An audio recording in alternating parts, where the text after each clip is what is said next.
दोस्तों नमस्कार। पिछला जो वीडियो था उसके भीतर हमने जो बातचीत की थी या उसके बारे में यानी कि जो बातचीत की थी वो मूल बिंदु था पटकथा के बारे में। पटकथा के जो विभिन्न जो भाग थे उनके बारे में यानी कि तीन बातों के बारे में जानकारी दी गई थी। वहीं पटकथा लेखन की बात आ गई थी। पटकथा जो लिखने वाले जो लोग हैं उनके संदर्भ में बात आई थी। उसके साहित्य से संदर्भित जो मनोहर श्याम जोशी उनके द्वारा लिखी गई यानी कि जो रचना उसके बारे में बात हुई थी। और इसका जो अंतिम बिंदु अब आ रहा है वो है नव माध्यमों के लिए लेखन की बात, यानी कि जिसमें इंटरनेट जो आज के जीवन का एक महत्वपूर्ण हिस्सा प्रत्येक व्यक्ति का बन चुका है उसके बारे में बात करेंगे, उसके इतिहास के बारे में बात करेंगे। तो हम सबसे पहले जो टॉपिक जो लेंगे इंटरनेट यानी कि नव माध्यम के लिए लेखन अर्थात इंटरनेट, उस पर बात करने जा रहे हैं।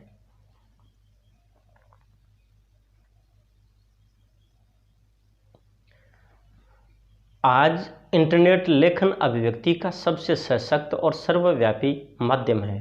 एक दशक पहले तक आप यदि कुछ रचनात्मक लेखन करते थे तो उसके प्रकाशन के लिए समाचार पत्र या पत्रिकाओं पर निर्भर रहना पड़ता था। आज इंटरनेट ने यह समस्या हल कर दी है। आप यदि कविता, कहानी, लेख या फीचर लिखने का हुनर रखते हैं तो उसे लिखिए, टाइप कीजिए तथा इंटरनेट के माध्यम से अपने ब्लॉग पर या सोशल नेटवर्किंग साइट पर अपने अकाउंट पर पोस्ट कर दीजिए।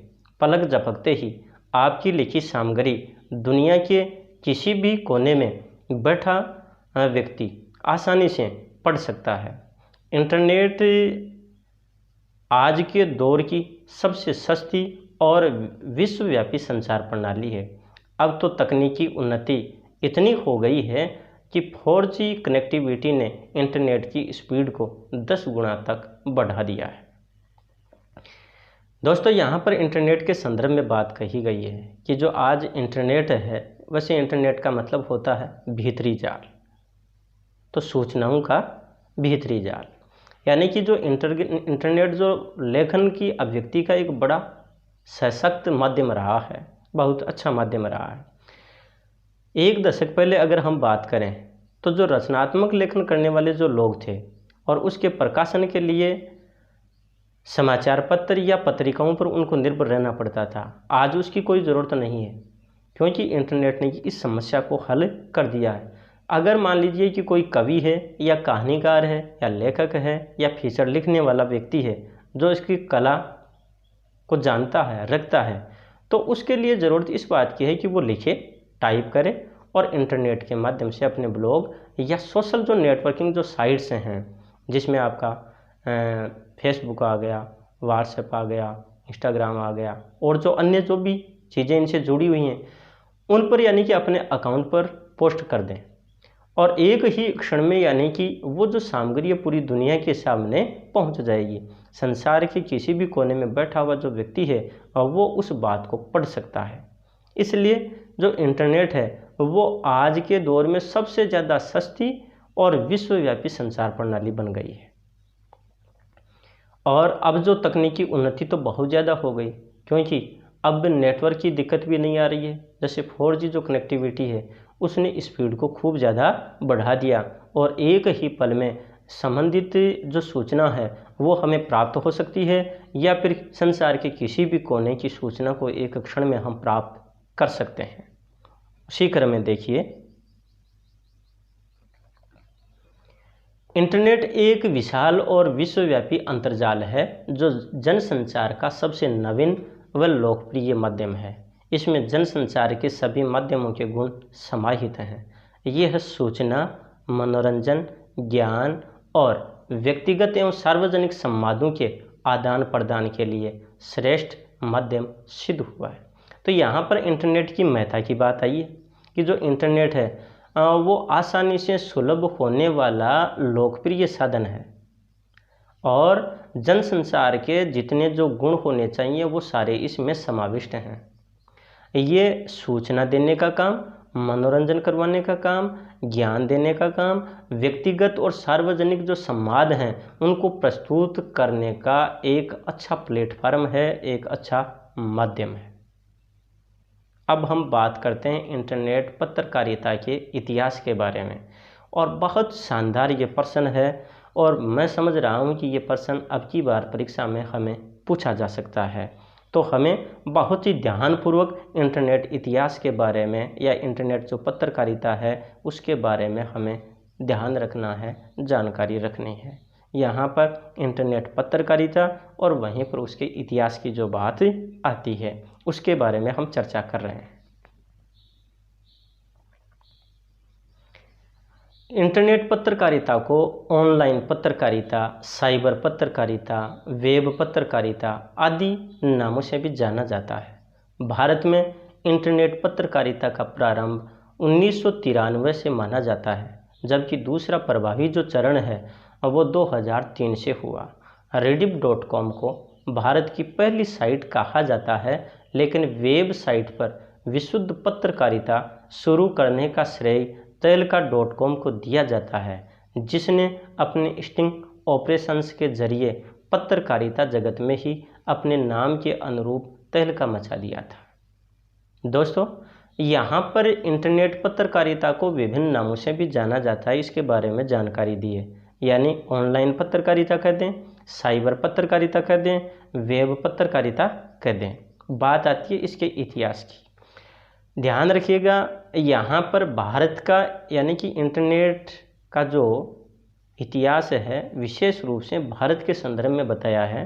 वहीं पर एक छोटी सी बात पहले मैं बता दूं कि विश्व इतिहास की बात करें तो यानी कि इंटरनेट पत्रकारिता का और वो भी जो विश्व का इतिहास है वो जो उसकी शुरुआत मानी जाती है वो है सन 1982 से। ध्यान दीजिएगा, दोहरा रहा हूँ पुनः मैं कि विश्व इंटरनेट पत्रकारिता की जो शुरुआत हुई वो 1982 से मानी जाती है। 1982 से 1993 यानी कि 1992 भी कह दें उसको हम विशेष रूप से, ये इसका पहला चरण है। भारत में जो शुरुआत हुई वो दूसरे चरण से हुई, और दूसरा जो चरण उसका शुरू हुआ वो था 1993 से 2003, और इसका जो तीसरा जो चरण शुरू हुआ वो है 2003 से लेकर के अब तक का। यहाँ पर जो मूल बात बताई गई है वो बात बताई गई कि भारत की जो पहली अगर कोई साइट रही तो वो थी rediff.com। आजकल तो बहुत सारी चीज़ें सामने आ गई हैं, आज बहुत सारी जो वेबसाइटें हैं वो हमारे पास हैं, लेकिन सबसे पहले जो बात थी वो थी कौन सी? rediff.com। यहाँ पर जो वेबसाइट पर यानी कि बात करें और वो भी विशुद्ध पत्रकारिता की तो वो था यहाँ पर तहलका.com। और पत्रकारिता का अगर श्रेय दिया जाए यानी कि जो खबर जो हमें जो देखने को मिली, सुनने को मिली, वो तहलका.com से मिली। और तहलका.com ने अलग अलग यानी कि जो ऑपरेशंस किए, स्टिंग ऑपरेशन जिसको बोलें, और जो बड़ी बड़ी जो सेलिब्रिटीज़ थी उनकी यानी कि व्यक्तिगत जो जानकारियां थी वो लोगों के सामने, या उनकी जो कमजोरियां थी उनको लोगों के सामने रखा, और एक तरह से अपने नाम के अनुसार ही उन्होंने तहलका मचा दिया था। उसी क्रम में आगे देखिए, इंटरनेट विश्वव्यापी अंतर्जाल पर समाचारों का प्रकाशन या आदान प्रदान इंटरनेट पत्रकारिता कहलाता है। इंटरनेट पत्रकारिता दो रूपों में होती है। प्रथम, समाचार संप्रेषण के लिए नेट का प्रयोग करना, जिसमें रिपोर्टर अपने समाचार को ईमेल द्वारा अन्यत्र भेजने व समाचार को संकलित करने तथा उसकी सत्यता, विश्वसनीयता सिद्ध करने के लिए करता है। दूसरा, पत्रकार द्वारा लिखे गए आलेखों को अपने ब्लॉग, पोर्टल या साइट पर प्रकाशित करना। आज देश भर में स्थानीय स्तर पर हजारों वेब पोर्टल श्रेष्ठ पत्रकारिता कर रहे हैं। जिन पोर्टल को अच्छे स्ट्राइक यानी पाठक मिलते हैं उन्हें विज्ञापनों की भी कमी नहीं रहती। इस तरह इंटरनेट पत्रकारिता खबरों के शौक के साथ ही जीविका चलाने में भी मददगार साबित हो रही है। दोस्तों, एक प्रश्न बनता है, इंटरनेट पत्रकारिता से आप क्या जानते हैं या क्या समझते हैं? इसके कितने रूप हैं, कौन कौन से हैं, कैसे हैं? इन सब का जवाब यहाँ पर इस पैराग्राफ में दिया गया है। यहाँ बात जो बताई गई, इंटरनेट जिसका मतलब होता है अंतर्जाल, विश्वव्यापी अंतर्जाल, और ये समाचारों के प्रकाशन का कार्य करता है, आदान प्रदान का काम करता है, और उसी का नाम इंटरनेट पत्रकारिता है। और इसके दो रूप हैं। पहला जो रूप है वो तो है कि समाचारों को प्रस्तुत करने के लिए नेट का प्रयोग करता है, और उसमें जो पत्रकार है वो समाचार को अपनी ईमेल के द्वारा दूसरी जगह भेजने का काम या फिर उसको संकलित करने का काम करता है। वहीं पर वह सही है या विश्वसनीय है या नहीं, इसको सिद्ध करने का प्रयोग भी इसके माध्यम से करता है। और जो दूसरा है वो दूसरा काम जो पत्रकार है उसके द्वारा लिखे हुए जो आलेख, उन आलेखों को अपने ब्लॉग पर या पोर्टल पर या फिर साइट पर प्रकाशित करता है।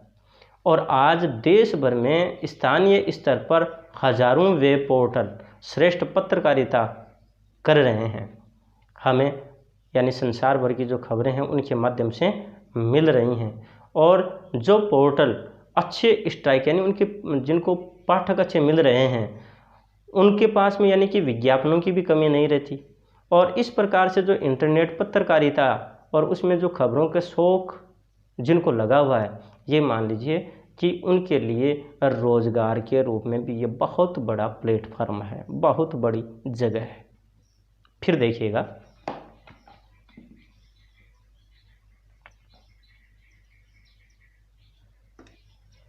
हिंदी वेब जगत के प्रारंभिक काल में बड़ी समस्या मानक कीबोर्ड तथा फ़ॉन्ट की रही। डायनेमिक फ़ॉन्ट के अभाव के कारण हिंदी की ज़्यादातर साइटें खुलती ही नहीं थी, लेकिन अब मंगल यूनिकोड फ़ॉन्ट के जरिए हिंदी साइट्स दुनिया के किसी भी कोने में पढ़ी जा सकती हैं। अब तो हर बड़े अखबार के अपने ई संस्करण भी हैं जिसे आप कभी भी कहीं भी पढ़ सकते हैं। दोस्तों, यहाँ हमारे सामने बहुत बड़ी समस्या थी, और वो भी हिंदी वेब जगत में शुरुआती दौर में, कि एक अच्छा कीबोर्ड या फ़ॉन्ट नहीं था, और जो डायनेमिक फ़ॉन्ट है उसके अभाव में हमारी जो हिंदी की ज़्यादातर जो साइटें थी वो खुलती नहीं थी और लोग उनको पढ़ नहीं पाते थे। लेकिन इस समस्या का अब क्या समाधान हो गया, और वो किसके माध्यम से? जो मंगल यूनिकोड फ़ॉन्ट है उसके माध्यम से समस्या का अब समाधान हो गया है। अब जो हिंदी साइट है वो संसार के किसी भी कोने में जाकर के हम वहाँ पर पढ़ सकते हैं। और जो बड़े बड़े जो अखबार हैं उनके तो स्वयं के अब ई संस्करण हैं, इसलिए अब किसी तरह की कोई दिक्कत ही नहीं है। तो यहाँ पर भी यानी कि मानक कीबोर्ड को लेकर के भी यानी कि प्रश्न बनता है, तो ध्यान रखिएगा इसमें मंगल यूनिकोड फ़ॉन्ट है, उसके माध्यम से जो हमारी जो साइटें हैं यानी हिंदी साइट उनको आसानी से पढ़ा जा सकता है। उसी क्रम में देखिए कि आज आप इंटरनेट के माध्यम से अपने लेख लिख सकते हैं। आप न्यूज़ वेबसाइट्स के लिए कहानी लेखन, copy editor, translator, technical writer आदि क्षेत्र में कार्य कर सकते हैं। इसके अलावा इंटरनेट के क्षेत्र में आप कई तरह के कार्यों में अपना करियर बना सकते हैं। कहने का मतलब आज जो इंटरनेट का जो क्षेत्र है वो हमें रोज़गार उपलब्ध करवा रहा है।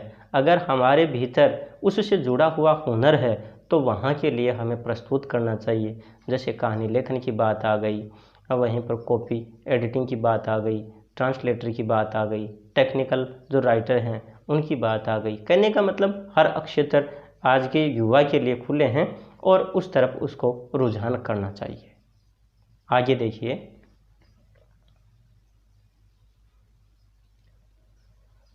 अंतर्राष्ट्रीय स्तर पर ऑनलाइन काम करने के लिए आपको गुणवत्ता का खास ख्याल रखना पड़ता है, क्योंकि किसी भी तरह की गुणवत्ता में कमी स्वीकार नहीं की जा सकती। इसके अलावा आरंभिक रूप से आपको स्वयं को प्रोजेक्ट करने के लिए खास प्रयास करना पड़ता है, और इसी दौरान आपको इंटरनेट की दुनिया की वास्तविकता का भी पता चल जाता है, क्योंकि आपको असली व नकली का फ़र्क भी पता चलने लगता है। भाषा पर पकड़, समय पर काम करने की आदत और लगातार घंटों कंप्यूटर पर काम करने की आदत भी डालनी पड़ती है। प्यारे विद्यार्थियों, यहाँ पर यानी कि जो लोग ऑनलाइन काम करने के इच्छुक हैं उनके लिए किन गुणों का होना ज़रूरी है, किन विशेषताओं का उनके भीतर होना ज़रूरी है, इस बात पर चर्चा की गई है। यहाँ पर एक बात ये कही कि जो भी व्यक्ति काम करता है उससे संबंधित उसके भीतर गुणवत्ता होनी ज़रूरी है। अगर उसके भीतर गुणवत्ता नहीं है या वो इस इंटरनेट के माध्यम से अपनी गुणवत्ता को प्रस्तुत नहीं कर पाता है तो वो इस प्लेटफार्म पर अपनी जगह नहीं बना पाएगा। और उसे यानी कि समय का बहुत ज़्यादा ध्यान रखना ज़रूरी है।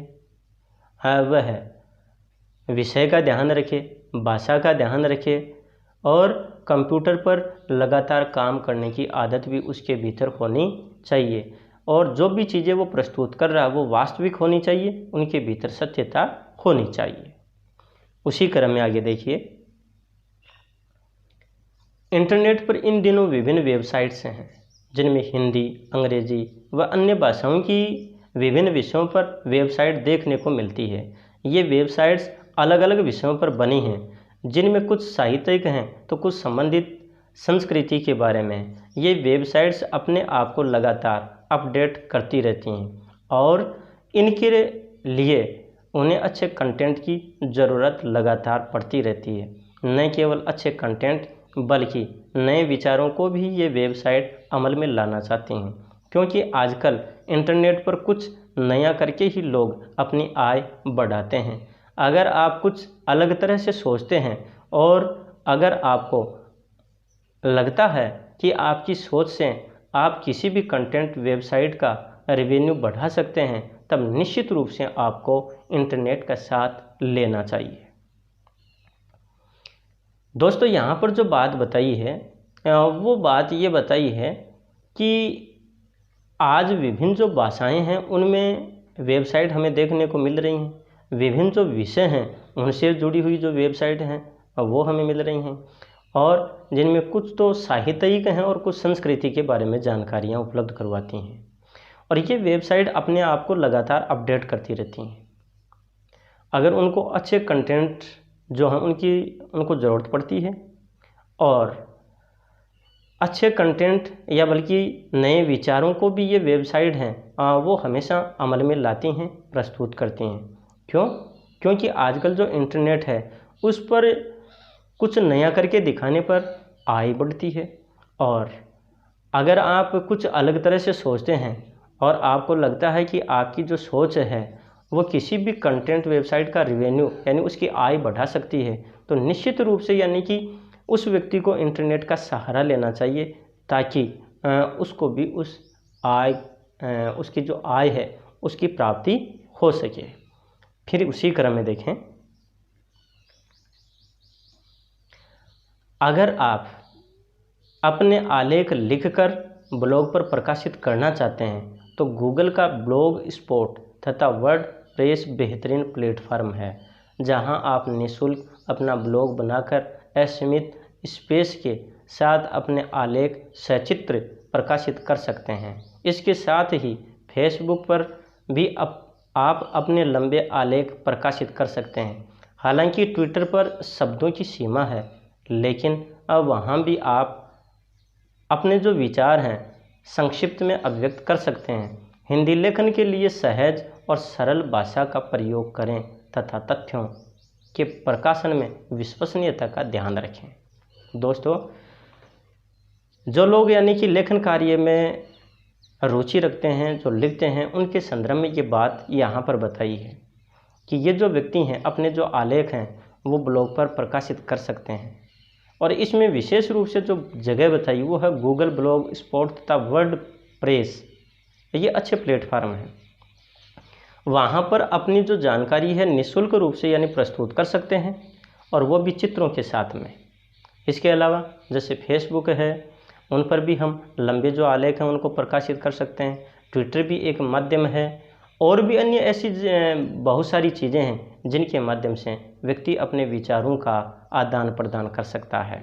और हालांकि जैसे ट्विटर है वहाँ पर शब्द सीमा है, लेकिन फिर भी अगर संक्षेप में अपनी बात को प्रस्तुत किया जाए तो वह भी प्रभावी हो जाती है। इसके लिए ज़रूरत इस बात की है कि जो ब्लॉगर है या जो लेखक है उसको सरल और सहज भाषा का प्रयोग करना चाहिए। उसके तथ्य जो हैं वो विश्वसनीय और शुद्ध होने चाहिए, परिनिष्ठित होने चाहिए। ये उसके लिए शर्त है। अब बात आती है इस पाठ के सारांश के रूप में। हमने इस पाठ की जो मूलभूत जो बातें हैं उनका अध्ययन कर लिया है। मैं आपको याद दिलाऊं कि जो संचार के जो माध्यम हैं, जिनमें 3 माध्यमों की बात आई, और उनमें था यानी प्रिंट माध्यम हो गया, इलेक्ट्रॉनिक माध्यम हो गया, नव माध्यम हो गया। और जो इलेक्ट्रॉनिक जो मीडिया था उसमें टेलीविज़न और रेडियो के बारे में बात हुई। जो नव माध्यम है उसमें इंटरनेट के बारे में बातचीत हुई। यही इतना ही नहीं, पीछे जो बातें हुई उनमें जैसे कि समाचार जो शैली उल्टा पिरामिड की बात हुई, हार्ड न्यूज़ सॉफ्ट न्यूज़ की बात हुई, वहीं पर जो कॉलम की बात हुई, प्रिंट के लिए जो बात आई थी, प्रिंट माध्यम की बात, इतनी जो बातें हैं उनके बारे में हमने अध्ययन किया है। और अब इस पाठ के सारांश के बारे में हम चर्चा कर रहे हैं। देखिएगा,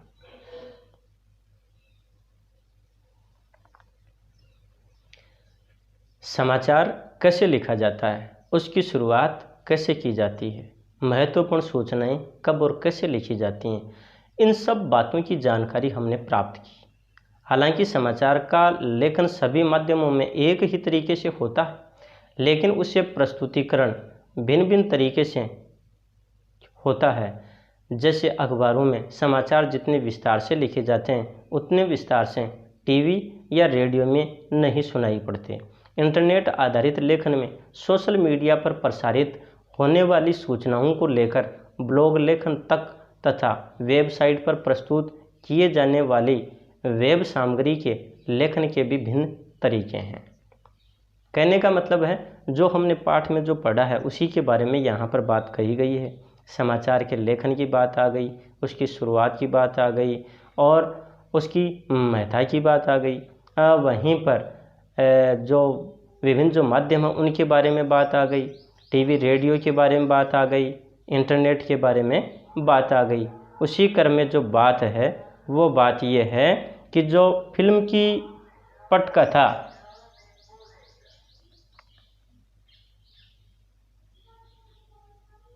और उसके फिल्मांकन से जुड़ी बातों को भी हमने इस पाठ में समाहित करने का प्रयास किया। प्यारे विद्यार्थियों, यहाँ पर ये जो अपना टॉपिक है वो टॉपिक अपना कंप्लीट होता है और